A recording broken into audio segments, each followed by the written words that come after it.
So welcome to the Diversity Dialogue with me. I have a many time over past guest with me, Samara Williams. I'm going to read out your LinkedIn profile just for Okay. the wide expertise that you bring in, right? So cybersecurity leader, threat and risk intelligence strategist, advocate, board member, TEDx speaker. And the TEDx speaker, I keep going back to get your shit together speech. hmm We'll put a link to that in the comments if you haven't watched that. Please do. So Samara, again, thanks again for taking the time and being here. But I want to start off with something that we just talked about before hitting the record button, which is really blowing up, which is you going out there both on Twitter and more recently on LinkedIn and offering your services to people who want to break into cyber. So walk a little bit as to what was the thought process behind posting that. Number one. Number two, even today I'm seeing the outpouring of people, not just referring themselves, but more hmm people are referring others. So it's kind of this Yep. karma effect, which is mind blowing. So talk a little bit about what started that and where you're going with this. For sure. Yeah. So one thing I noticed is hiring managers literally posting a rec and then waiting for people to come to them. That's not how I live my life, and it's not how I'm going to do my job. So I put a rec out there and then I market it, right? I go on Twitter, I go on LinkedIn, I hit people up for connections, and I'm constantly active on those platforms because it is what is that where it feeds itself. Yeah, Um, because self I fulfilling prophecy, right? Yeah, Yes, that one. yeah. It's that one because I have recruited three extremely talented people off of Twitter, and they post about how they were recruited off of Twitter. Wow. More people are paying attention. So as a result, other hiring managers started reaching out to me, right?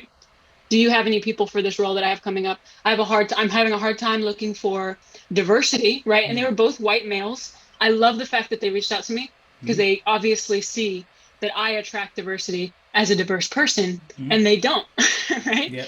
So that's what kind of proved it, right? So I was like, I'm making all of these connections. I'm helping, send people to get interviews, and some of them already have. Maybe 10 or so people have gotten some interviews. So I just opened it up and I was like, I see some purpose here.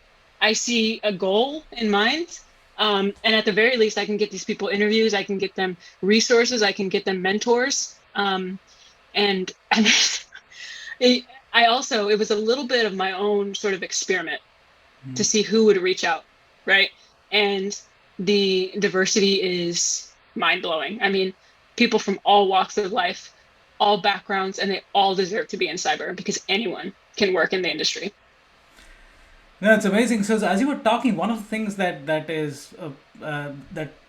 people don't quite recognize is diversity of thought, right? I mean, your Mm-hmm. TEDx talk about, hey, get your shit together is one aspect of it, but then what you're talking about right now, which I've never heard before, but it seems so logical, is Twitter, right? As an example of going and recruiting and using that versus going and knocking on the doors of recruiters, recruitment firms, Mm-hmm. or your internal HR, and like having, and like you said, just sitting out there. So how does that diversity of thought actually come into somebody's psyche so that he or she can become more inclusive in terms of thought process?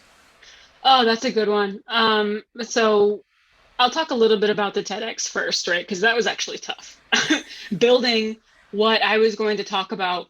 So essentially, my sponsor at the time told me, you have 5 minutes to tell them everything they need to know about cyber. What does that even mean? Right?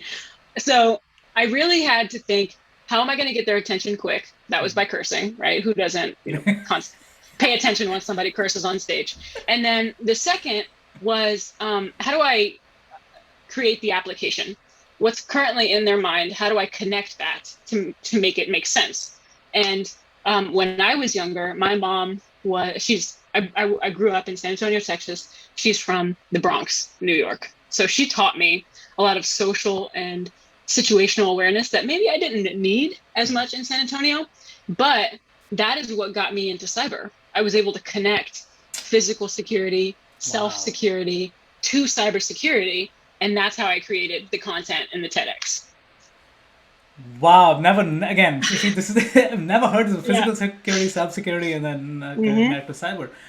So one of the things again, going back to the barricades or the gates that prevent people from coming in, Hmm. right? And again, just looking at that small sample size of people who've responded to you, clearly there's an enormous amount of people who want to break in, right?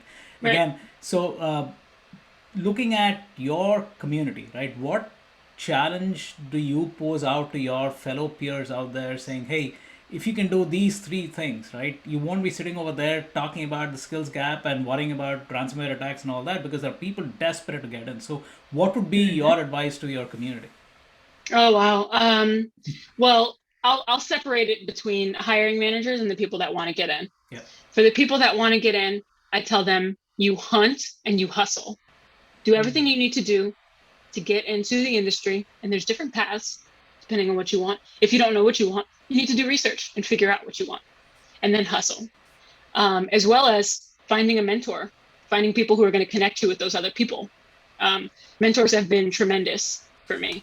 As far as the hiring managers go, um, I tend to be a little bit more straightforward with them. It's generally get your head out of your ass and give people a chance. There's so many people out here with potential. Those people that I talked about, the three people, um, two of them really they had less than 5 years of experience in cybersecurity. I hired them anyway because I saw things in them.